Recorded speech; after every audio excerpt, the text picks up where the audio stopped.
കൊടും ചൂടിലും കുളിർക്കാഴ്ചയായി മടമ്പത്തെ ജലശേഖരം. ചുട്ടുപൊള്ളുന്ന ഈ വേനൽക്കാലത്തെ കണ്ണിന് കാഴ്ചയൊരുക്കി മനസ്സിന് കുളിർമ പകർന്ന് മടമ്പത്തെ പുഴവെള്ള ശേഖരം.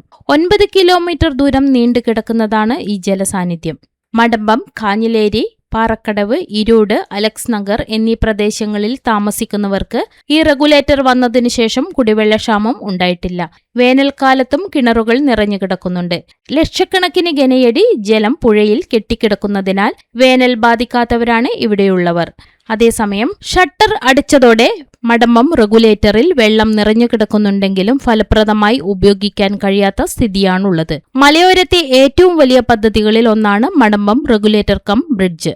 കാർഷിക മേഖലക്കുള്ള ജലസേചനവും ശുദ്ധജല വിതരണവും ലക്ഷ്യമാക്കിയാണ് 2004 നിർമ്മാണം തുടങ്ങിയ പദ്ധതി 2012 ജനങ്ങൾക്കായി തുറന്നുകൊടുത്തത്. എല്ലാ വർഷവും വേനൽക്കാലത്ത് ഷട്ടർ ഇട്ട് വെള്ളം സംഭരിക്കാറുണ്ടെങ്കിലും വെള്ളം പമ്പ് ചെയ്യാനോ ടാങ്കിൽ സംഭരിച്ച് വിതരണം ചെയ്യാനോ പദ്ധതിയില്ല. ഈ വെള്ളം കൃഷിക്കും കുടിവെള്ളക്ഷാമമുള്ള പ്രദേശങ്ങളിലേക്കും ഈ കെട്ടിക്കിടക്കുന്ന വെള്ളം വേനൽക്കാലങ്ങളിൽ ഉപയോഗപ്രദമാക്കണമെന്ന ആവശ്യമാണ് ജനങ്ങളിൽ നിന്ന് ഉയരുന്നത്. നമ്മുടെ മടമ്പം റെഗുലേറ്റർ കം ബ്രിഡ്ജ് വന്നതുകൊണ്ട് ഏകദേശം കാഞ്ഞിലേരി, മടമ്പം, അതുപോലെ തന്നെ നമ്മുടെ കുച്ചം, ഇരൂട്, പാറക്കടവ് എന്നീ പ്രദേശങ്ങളിൽ ഇപ്പം വെള്ളമുണ്ട്. അത് ഒരുപാട് ജനങ്ങൾക്ക് കുടിവെള്ളം എത്തിക്കാൻ കഴിയും. അങ്ങനെ ഒരു പ്രൊജക്റ്റായിട്ട് ഇത് മാറണം, എന്നാലേ ഇതിനെ കൊണ്ട് കാര്യമുള്ളൂ. ഏകദേശം 15 വർഷമായി ഈ റെഗുലേറ്റർ കം ബ്രിഡ്ജ് വന്നിട്ട്.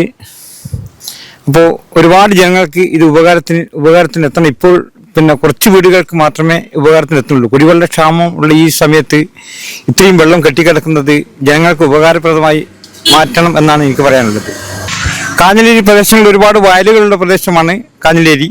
അവിടെ ഒരുപാട് ഇത് കൃഷി ചെയ്യാൻ ഈ വെള്ളം കൊണ്ട് നമുക്ക് ഒരുപാട് കൃഷി ചെയ്യാൻ പറ്റും. വയലുകളിൽ വെള്ളം പറ്റുന്ന ഒരു സാഹചര്യമാണ് ഇപ്പോൾ ഉണ്ടാകുന്നത്.